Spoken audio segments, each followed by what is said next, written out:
नमस्कार विद्यार्थी मित्रांनो, आपण राज्यशास्त्राचं पहिलं प्रकरण शिकतोय, संविधानाची वाटचाल. याच्यामध्ये आपण मागच्या तासाला संविधानानुसार भारताचा राज्यकारभार केव्हापासून सुरू झाला, त्याच्यामध्ये लोकशाही, मताधिकार, लोकशाहीचं विकेंद्रीकरण आणि माहितीचा अधिकार याची माहिती घेतलेली आहे. लोकशाहीमध्ये आज आपल्याला सामाजिक न्याय व समता याविषयी जाणून घ्यायचे, याविषयी माहिती घ्यायची. तर सामाजिक न्याय व समता हे आपल्या संविधानाचं उद्दिष्ट आहे. या दोन मूल्यावर आधारलेला एक नवा समाज निर्माण करणं हे आपले ध्येय आहे आणि संविधानाने त्या दिशेने जाण्याचा मार्गही स्पष्ट केला आहे. त्या दिशेने आपली वाटचाल होत आहे. तर सामाजिक न्याय म्हणजे काय? तर समजा एखाद्या व्यक्तीवर किंवा कोणत्या सामाजिक बाबीमुळे एखाद्या व्यक्तीवर अन्याय होतो, तो अन्याय दूर करणे आणि व्यक्ती म्हणून सर्वांचा दर्जा समान असतो याचा आग्रह धरणे म्हणजेच सामाजिक न्याय प्रस्थापित करणे होय. त्याचबरोबर समता म्हणजे काय? तर जात, धर्म, भाषा, लिंग, जन्मस्थान, वंश, संपत्ती इत्यादीवर आधारित श्रेष्ठ कनिष्ठ असा भेद न करणे व सर्वांना विकासाची समान संधी उपलब्ध करून देणे हे न्याय आणि समतेचं उद्दिष्ट आहे. तर व्यक्ती म्हणून प्रत्येकाला जगण्याचा किंवा व्यक्ती म्हणून सर्वांचा दर्जा समान असतो. तर त्यानुसार मग भारतीय संविधानाने सामाजिक समता आणि न्याय प्रस्थापित करण्याचं उद्दिष्ट ठेवलेलं आहे आणि त्या दिशेने आपली वाटचालही चालू आहे. तर सामाजिक न्याय आणि समता प्रस्थापित करण्यासाठी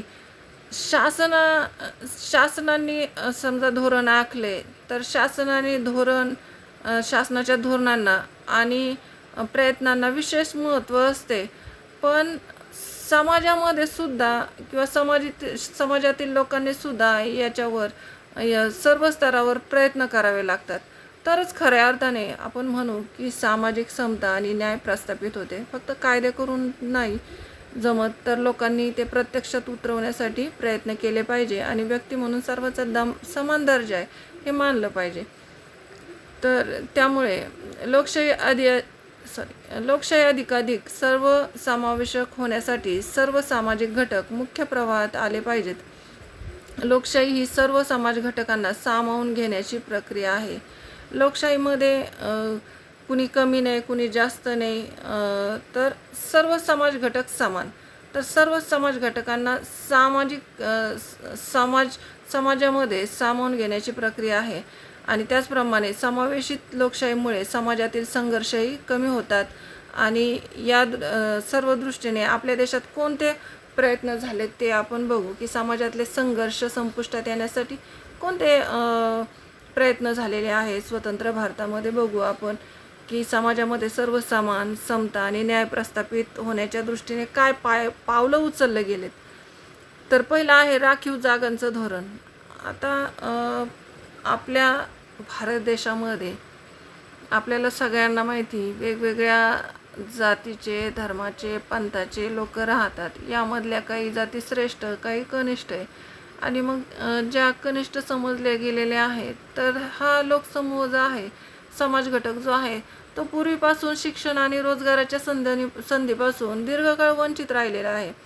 आणि पूर्वी तर असं असायचं, बलुतेदारी पद्धती होती आणि त्याच्यामध्ये प्रत्येक जातीचे जे लोक असतील त्यांचे व्यवसाय ठरलेले असायचे आणि तोच व्यवसाय करावा लागायचा. आणि त्याच्यामुळं बरेच समाज घटक जे आहेत तर ते व्यवसायापासून वंचित राहिलेले होते किंवा रोजगाराच्या संधीपासून आणि शिक्षणापासून तर होतेच. मग यांच्यासाठी संविधानाने या समाज घटकांसाठी राखीव जागांचं धोरण स्वीकारलेलं आहे. त्यानुसार अनुसूचित जाती आणि अनुसूचित जमातीसाठी शिक्षण व सरकारी नोकऱ्यामध्ये काही राखीव जागा ठेवलेल्या आहेत. मग शिक्षणामध्ये त्यांना स्कॉलरशिप असेल, नोकऱ्यामध्ये राखीव जागा असतील त्या ठेवलेल्या आहेत. यात 9वीमध्ये आपण अनुसूचित जाती आणि अनुसूचित जमातीची माहिती घेतलेली आहे.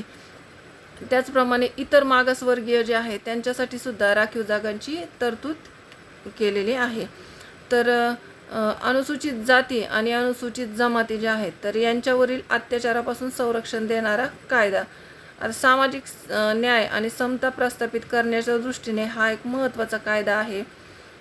अनुसूचित जाती व अनुसूचित जमातीतील व्यक्तीवर कोणत्याही प्रकारचा अन्याय करण्यास या कायद्याद्वारे प्रतिबंध करण्यात आला असून अत्याचार घडल्यास शिक्षेची तरतूद आहे. तर हा अॅट्रॉसिटी हा कायदा करण्यात आलेला आहे अनुसूचित जाती आणि जमातीसाठी.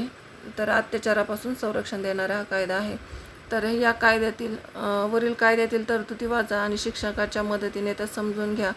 अत्याचार होऊच नये म्हणून कोणत्या प्रयत्नांची गरज आहे. आता समाजामध्ये जर सामाजिक म्हणून आपण न्याय आणि समता प्रस्थापित करायची असेल तर प्रत्येकाने माझ्या मते मला असं वाटतं व्यक्ती म्हणून सर्वांचा दर्जा समान समजला पाहिजे.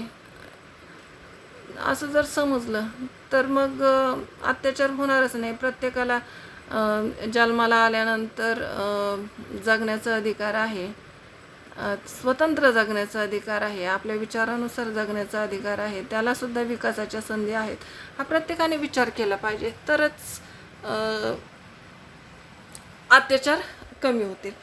तर पुढचं बघू आपण अल्पसंख्याकांविषयी तरतुदी. आता अल्पसंख्याक समाजामध्ये ज्या समूह घटकाची संख्या कमी असते त्यांना अल्पसंख्याक म्हटलं जातं.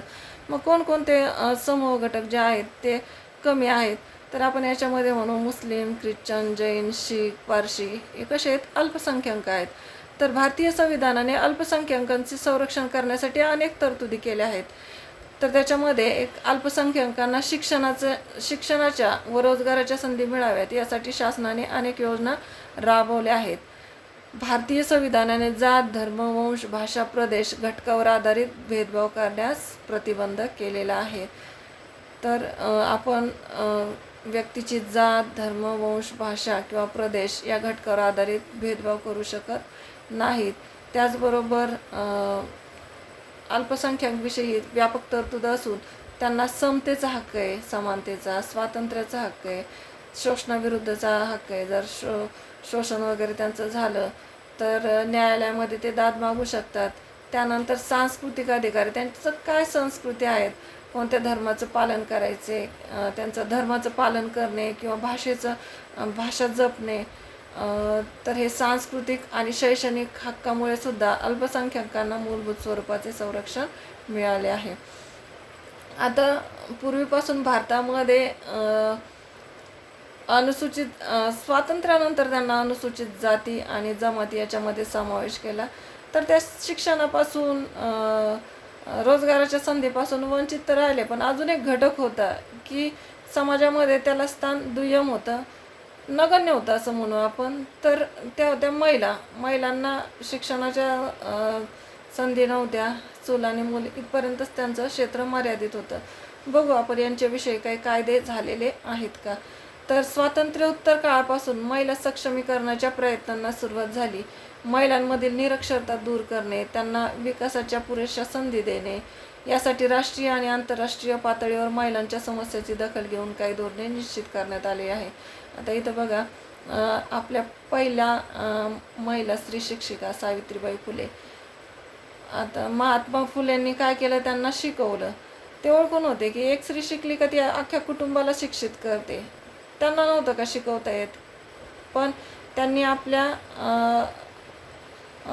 बायकोला शिकवलं अगोदर, कारण ते ओळखून होते की एक स्त्री शिकली का आपोआप हळूहळू आपलं कुटुंब मग आसपास ते शिक्षित करते. तर मग देश पण प्रगतीपथावर जायचं असेल तर महिलांचा समावेश असणं, त्या पुढे जाणं फार महत्त्वाचं असतं. मग महिलांसाठी काय कायदे केले बघू आपण. एक वडिलांच्या इथं संकल्पना चित्रपटता महिलांसाठी करण्यात आलेले कायदे. तर एक वडिलांच्या व पतीच्या संपत्तीत महिलांना समान वाटा, म्हणजे वडिलांची संपत्ती असेल, पतीची असेल, त्या संपत्तीमध्ये महिलांना समान वाटा आहे. त्यानंतर हुंडा प्रतिबंधक कायदा, हुंडा मागू शकत नाही. त्यानंतर लैंगिक अत्याचारापासून संरक्षण देणारा कायदा, घरगुती हिंसाचार प्रतिबंधक कायदा. अशा महत्त्वपूर्ण तरतुदींनी महिलांना त्यांचे स्वातंत्र्य जपण्यास आणि स्वतःचा विकास साधण्यास अनुकूल वातावरण निर्माण झालेले आहेत. आपल्या देशात राजकारण आणि राजकीय संस्था यांच्यातील स्त्रियांचे प्रतिनिधित्व सुरुवातीपासूनच कमी आहे. जगभरातल्या अनेक देशांनी महिलांचे प्रतिनिधित्व वाढवण्याचा प्रयत्न केला. भारतातही या दृष्टीने बदल होत आहेत. 73 आणि 74वा घटना दुरुस्तीने स्थानिक शासन संस्थांमध्ये 33% जागा महिलांसाठी राखीव ठेवलेल्या आहेत. आता 73 आणि 74 जी घटना दुरुस्ती झाली त्यानुसार स्थानिक शासन संस्थांमध्ये महिलांसाठी 33% जागा राखीव ठेवलेल्या आहेत. तर महाराष्ट्र आणि महाराष्ट्रासारखे काही राज्य आहेत त्यांनी स्थानिक शासन संस्थांमध्ये महिलांना 50% आरक्षण देऊन टाकलेले आहे. मग आपण इथं गाळेल जागा पडते. महाराष्ट्रामध्ये स्थानिक शासन संस्थांमध्ये महिलांसाठी टिंब टक्के जागा राखीव ठेवण्यात आलेल्या आहेत. तर 50% जागा. मग आपल्याला बघावं, नगरपालिकेच्या ग्रामपंचायतीच्या निवडणुका असतील तर महिलांची संख्या आपल्याला जास्त दिसून येते. पुरुषांच्या बरोबरीने महिलांची संख्या दिसते. त्याचं कारणच आहे की शासनाने काय केलेलं, महाराष्ट्र शासनाने 50% त्यांच्यासाठी जागा राखीव ठेवलेली आहे स्थानिक शासन संस्थांमध्ये. त्याचबरोबर महिलांचे प्रश्न सोडवण्यासाठी महिलांवर अत्याचार होत असेल कुठं तर राष्ट्रीय महिला आयोग स्थापन करण्यात आलेले आहेत आणि राज्य महिला आयोगसुद्धा आहेत प्रत्येक राज्यामध्ये. तर इथं बघा, लोकसभेतील महिलांचे प्रतिनिधित्व, महिला खासदार किती झालेत ते पाहतोय आपण. 1951-52मध्ये 22 होत्या, 57मध्ये सुद्धा 22च, संख्या वाढली नाही. 62मध्ये मग वाढली 31, 67मध्ये 29, 71मध्ये 28, 77मध्ये 19, 80मध्ये 28, 84मध्ये 43, 89मध्ये 29, 91मध्ये 39, 96मध्ये 40, 98मध्ये 43, 99मध्ये 49, 2004मध्ये 45, 2001मध्ये 51 आणि 2014मध्ये 66. म्हणजे 2014 उजाडलं तरीसुद्धा एवढी काही संख्या वाढलेली नाही महिला खासदारांची, जेवढी वाढायला पाहिजे तेवढी. तर शेजारील तक्ता काळजीपूर्वक वाचा. दिलेल्या प्रश्नांची उत्तरे द्या. सर्वात कमी महिला खासदारांची संख्या कोणत्या वर्षीच्या निवडणुकीत आढळते? बघा बरं, कोणत्या वर्षीच्या निवडणुकीमध्ये आढळते? तर 1977मध्ये 19च आहेत. त्यानंतर सर्वाधिक महिला खासदारांची संख्या कोणत्या वर्षीच्या निवडणुका आढळते? तर 2014मध्ये येते आणि 66 आहे. आता या तक्त्याच्या आधारे आपल्याला एक स्तंभालेख काढायचा आहे, वृत्तालेख किंवा स्तंभालेख. तुम्हाला काय वाटते? सार्वजनिक जीवनातील महिलांची दृश्यमानता कमीच राहिलेली आहे. कुटुंब रचना, सामाजिक परिसर, आर्थिक क्षेत्र आणि राजकीय अवकाश अधिकाधिक खुले होत गेल्यास महिलांना निर्णय प्रक्रियेत सामील होऊन एकूण राज्यकारभाराला वेगळी दिशा देण्याची संधी मिळेल. यासाठी प्रातिनिधिक संस्थांमधील महिलांचा सहभाग वाढला पाहिजे. तर आता पुढचा पॉईंट बघू आपण. सामाजिक न्याय आणि समता प्रस्थापित करण्याच्या दृष्टीने न्यायालयाची भूमिका काय आहे? तर लोकशाही बळकट करण्याच्या प्रक्रियेत आणि सामाजिक न्याय व समता या उद्दिष्टांच्या दिशेने देशाची प्रगती करण्यात न्यायालयाची भूमिका महत्त्वाची आहे. न्यायालयाने संविधानातील तरतुदीचा अर्थ लावताना संविधानातील मूळ उद्दिष्टे आणि संविधानकाराचे हेतू प्राधान्य दिले आणि न्यायालयाने या संदर्भातील योगदान खालील मुद्द्यांच्या आधारे आपण योगदान समजून घेऊ. आता संविधानाची मूलभूत चौकट. आता काय संविधानाची मूलभूत चौकट? तर आपलं संविधान जे आहे ते एखाद्या जिवंत दस्तऐवजाप्रमाणे त्याचं स्वरूप असते, लिव्हिंग डॉक्युमेंट्स. म्हणजे संविधान ज्या कालखंडामध्ये लिहिलं गेलं त्या कालखंडामध्ये लोकांच्या समस्या असतील त्या वेगळ्या असतील, काळानुसार त्या बदलत जातात. त्याच्यामुळं संविधानामध्ये बदल हे करावेच लागतात. त्याच्यामुळे ते जिवंत दस्तऐवजासारखं असतं. त्याच्यामध्ये सतत बदल हे होत असतात, परिस्थितीनुसार ते करावेच लागतात. आणि तो अधिकार कोणाला आहे? तो संसदेला आहे. संसदेला आहे तो अधिकार त्याच्यामध्ये बदल करताना. पण हे बदल करताना संविधानाची एक मूलभूत चौकट आहे, basic structure of the constitution. तर या बेसिक स्ट्रक्चरला धक्का न लावता त्याच्यामध्ये बदल करावे लागतात. मग बेसिक स्ट्रक्चर काय आहे याच्यामध्ये संविधानामध्ये? की त्या संविधानाच्या चौकटीला धक्का न पोहोचता बदल करता येतात. तर सर्वात पहिलं म्हणजे शासनाचं प्रजासत्ताक आणि लोकशाही स्वरूप. म्हणजे एखादं काय म्हणू आपण, पंतप्रधान आणि त्याचं मंत्रिमंडळ जे असतं ते कायदे पारित करत असतं. समजा एखादा पंतप्रधान आणि त्याचे खासदार असतील त्याच्या पक्षाचे जे सत्तेवर आहेत त्यांनी ठरवलं लोकशाही काढून टाकायची आणि हुकुमशाही आणायची भारतामध्ये. तर असं करता येत नाही, कारण संविधानाची मूलभूत चौकट आहे ती लोकशाही ही ठेवावीच लागते. आणि प्रजासत्ताक म्हणजे प्रजेचं राज्य. प्रजेमधूनच प्रजा काय करते, आपला प्रतिनिधी निवडते आणि तो प्रजेच्या वतीने काय करतो, राज्यकारभार करतो. मग भारतातील गरीबातला गरीबसुद्धा सत्तेमध्ये निवडून येऊ शकतो. गरीबच नाही, सर्वसामान्य व्यक्ती असेल तर तो निवडून येऊ शकतो, सत्तेत येऊ शकतो. तर ते प्रजासत्ताक आणि लोकशाही स्वरूप त्याच्या चौकटीला धक्का नाही बसवतात. त्यानंतर संविधानाचे संघराज्यात्मक स्वरूप. बघा, राज्यकारभार सुरळीत व्हावा यासाठी राज्य आणि घटक राज्य याच्यामध्ये विभागणी, घटक राज्य आणि केंद्रशासित प्रदेश याच्यामध्ये विभागणी केलेली आहे. जसं महाराष्ट्र असेल, त्यानंतर गुजरात असेल, तामिळनाडू असेल, पंजाब असेल. पंजाब हरियाणा तर त्यांची सामायिक एक राजधानी चंदीगड. तर असं वेगवेगळे राज्य केलेले आहेत. कशासाठी केलेत? आणि वेगवेगळ्या राज्याचे मुख्यमंत्री आहेत, आमदार आहेत. तर हे कशासाठी? तर देशाचा कारभार सुरळीत चालावा यासाठी संघराज्यात्मक स्वरूप आहे. समजा एखाद्या सत्तेत आलेलं सरकार आहे, त्यांनी ठरवलं की नाही, बरखास्त करून टाकायचं संघराज्यात्मक स्वरूप आणि फक्त दिल्लीतूनच सगळ्या अख्ख्या देशाचा कारभार बघितला जाईल, असं जर ठरवलं तर तसं करता येत नाही. कारण ती संविधानाची मूलभूत चौकट आहे.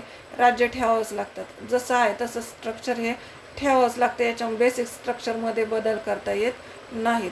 त्यानंतर देशाचं ऐक्य आणि एकात्मतेचं संवर्धन करावं लागतं. देशाच्या ऐक्याला आणि एकात्मतेला धोका पोहोचणार नाही अशा गोष्टी कराव्या लागत नाहीत. त्याचं संवर्धन करणं बंधनकारक असतं. त्यानंतर देशाचं सार्वभौमत्व म्हणजे काय? तर आपल्या देशावर परकीय सत्तेचं नियंत्रण नसणं, अंतर्गत क्षेत्रामध्ये आपल्या देशाविषयी निर्णय घेण्याचे अधिकार आपल्या प्रतिनिधींना असणं, याला सार्वभौमत्व म्हटलं जातं. मग एखाद्या पंतप्रधानाने ठरवले नाही, आपला देश दुसऱ्या देशाच्या ताब्यात देऊन टाकायचा, तर तसं करता येत नाही. देशाचं सार्वभौमत्व तुम्हाला राखावं लागतं. त्यानंतर धर्मनिरपेक्षता आणि संविधानाची सर्वश्रेष्ठता. आता धर्मनिरपेक्षता मागच पाहिलं आपण की कोणत्याही एका विशिष्ट धर्माला आपण मान्यता दिली नाही. की भारतामध्ये पाहिलं तर हिंदूंची संख्या जास्त, 80% हिंदू आहेत. पण असं म्हणता येत नाही की भारत हा हिंदूंचा देश आहे. भारतीय संविधानाने धर्मनिरपेक्षता स्वीकारलेली आहे. त्याच्यामुळं कोणतंही सरकार आल्यानंतर विशिष्ट धर्माला मान्यता देऊ शकत नाही. आणि सर्वांपेक्षा संविधान हे श्रेष्ठ आहे. संविधानाची सर्वश्रेष्ठता ही मानावीच लागते. तर ह्या मूलभूत चौकटी आहेत, बेसिक स्ट्रक्चर आहे हे संविधानाचं. तर याच्या बेसिक स्ट्रक्चरला धक्का न लावता तुम्ही बदल करू शकता काळानुसार. त्यानंतर बघू आपण पुढं. तर सामाजिक न्याय आणि समता प्रस्थापित करण्याच्या दृष्टीने न्यायालयाने काही महत्त्वपूर्ण निर्णय दिलेले आहेत का? तर संविधानातील मूलभूत हक्काद्वारे नागरिकांना मिळालेले संरक्षण अर्थपूर्ण करण्याच्या दृष्टीने न्यायालयाने अनेक निर्णय दिले आहेत. न्यायालयाने ज्या काही महत्त्वाच्या विषयावर निर्णय दिले आहेत त्यात बालकांचे हक्क असतील. आता बालकांचे हक्क आपल्याला माहिती आहे की 14 वर्षाखालील मुलांना कामावर ठेवता येत नाही, त्यांना शिक्षणाचा हक्क आहे, त्याच्यामध्ये मोफत शिक्षण येत आहे त्यांना. त्यानंतर मानवी हक्काची जपणूक, महिलांची प्रतिष्ठा आणि त्यांची सन्मान राखण्याची गरज, व्यक्ती स्वातंत्र्य, आदिवासींचे सक्षमीकरण यासारख्या विषयांचा समावेश करता येईल. न्यायालयाच्या या विषयावरील निर्णयातून भारतातील राजकीय प्रक्रिया परिपक्व होण्यास काय झालेली आहे? मदत झालेली आहे. आता इथं समजून घ्या, लोकशाही सुशासन किंवा उत्तम शासन व्यवहार करणे आवश्यक असते. त्यासाठी खालील वैशिष्ट्याचा समावेश आवश्यक असतो.